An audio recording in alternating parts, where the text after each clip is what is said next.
सोचिए आप एक सुनसान द्वीप पर फंस गए हैं और वहां से निकलने का सिर्फ एक ही तरीका है कि आप खुद ही एक नाव बनाएं।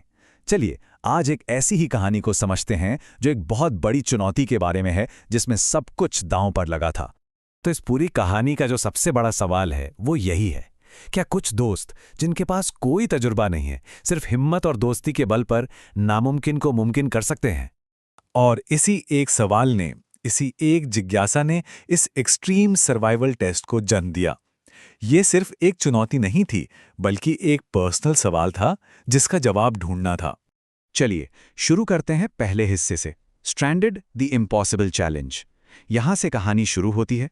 टीम द्वीप पर है और उनके सामने एक ऐसा काम है जिसके बारे में उन्हें कुछ भी नहीं पता। तो यहां जो बात आकर रुकती है ना, वो है उनके लक्ष्य और उनकी असलियत के बीच का जमीन आसमान का फर्क। एक तरफ समंदर पार करने का इतना बड़ा सपना और दूसरी तरफ सच्चाई ये कि किसी को नाव चलाना तक नहीं आता। बस यहीं से पूरा खेल हाई स्टिक्स हो जाता है। अब आते हैं कहानी के दूसरे पार्ट पर, बिल्डिंग फ्रॉम ट्रैश यानी कचरे से निर्माण। यहां से उनकी असली जंग शुरू होती है। पहले सामान इकट्ठा करना और फिर उस द्वीप की कड़वी सच्चाइयों का सामना करना। और ये द्वीप कोई वेकेशन स्पॉट नहीं था, बिल्कुल नहीं। जब वो लोग काम करने की कोशिश कर रहे थे, तब उनके आसपास हर तरफ खतरा मंडरा रहा था। जहरीले सांप, खतरनाक मकड़ियां और ऊपर से झुलसा देने वाली गर्मी। क्रू के एक मेंबर की ये लाइन, "यहां हर चीज हमें मारने की कोशिश कर रही है, कसम से", इस एक लाइन से आप उनके ऊपर पड़ रहे मेंटल प्रेशर को आसानी से महसूस कर सकते हैं। ये लड़ाई सिर्फ शारीरिक नहीं बल्कि ज़हनी भी थी। तो उनकी स्ट्रैटेजी क्या थी? वो थी रीपर्पस्ड सर्वाइवल। मतलब समंदर से बहकर आए कचरे जैसे बैरल, प्लास्टिक, लकड़ी, उन सबको इकट्ठा करके अपनी उम्मीद की कश्ती बनाना। सोचकर देखिए, एक तरह से वो प्रदूषण को ही अपनी लाइफलाइन बना रहे थे। पर यह काम बहुत बहुत थका देने वाला था। और फिर आता है तीसरा हिस्सा, द फ्लो टेस्ट। कहानी में यहां एक बड़ा टर्निंग पॉइंट आता है। निराशा के बादलों के बीच उम्मीद की एक हल्की सी किरण। जरा उस पल के टेंशन के बारे में सोचिए। दिनों की मेहनत, कचरे से मिली रस्सियों से बांधी गई सैकड़ों गांठें, सब कुछ इस एक सवाल पर टिका था, क्या उनका बनाया हुआ बेसिक फ्रेम पानी में तैरेगा भी या नहीं? और फिर वो पल आया। ये तैर रहा है, हाँ, नाव सच में तैर रही है। उनकी वो खुशी, वो चीखें, वो सिर्फ एक ढांचे का तैरना नहीं था, वो उनकी हिम्मत, उनकी उम्मीदों का तैरना था। ये इस बात का सबूत था कि उनकी मेहनत रंग ला रही थी। और कई दिनों में पहली बार उन्हें लगा कि हाँ, यहां से बच निकलना मुमकिन है। ये छोटी सी जीत उनके लिए एक बहुत बड़ा साइकोलॉजिकल बूस्ट थी। तो चौथा हिस्सा, द ग्रूलिंग ओशन वॉयज। द्वीप से निकलने की उम्मीद तो जग गई, लेकिन अब कहानी का सबसे मुश्किल और डरावना हिस्सा शुरू होने वाला था, खुले समंदर का सफर। ये स्लाइड ना बहुत कमाल की है।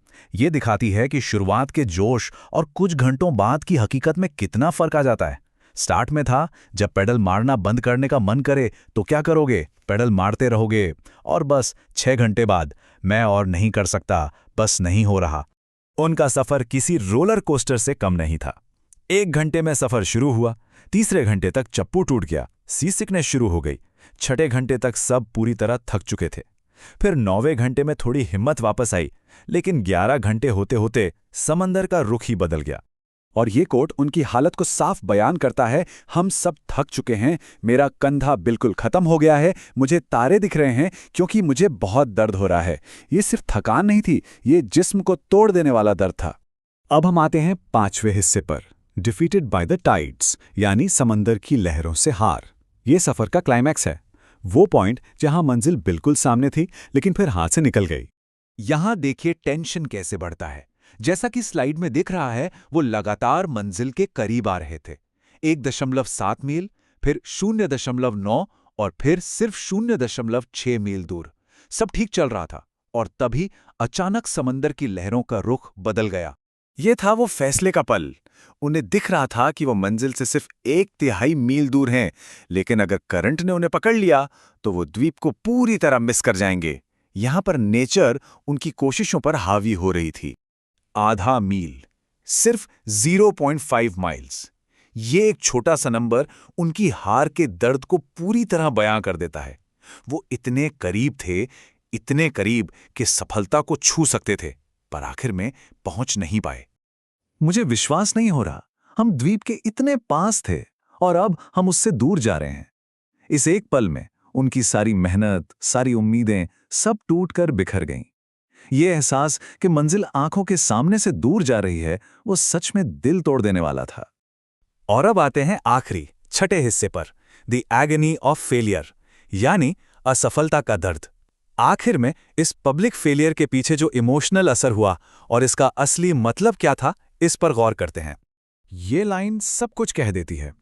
यार, अगर हम सिर्फ 20 मिनट तेज होते तो हम उस द्वीप पर होते। हम बिल्कुल वहीं थे।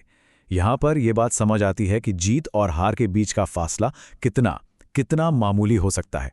बस कुछ मिनट और कहानी कुछ और होती। तो इस पूरी कहानी के बाद हम इस सवाल पर आके रुकते हैं, जब लाखों लोग आपकी नाकामी देखते हैं तो उस नाकामी की क्या कीमत होती है? क्या वो सिर्फ एक हार है या उसमें कोई गहरा सबक भी छिपा है?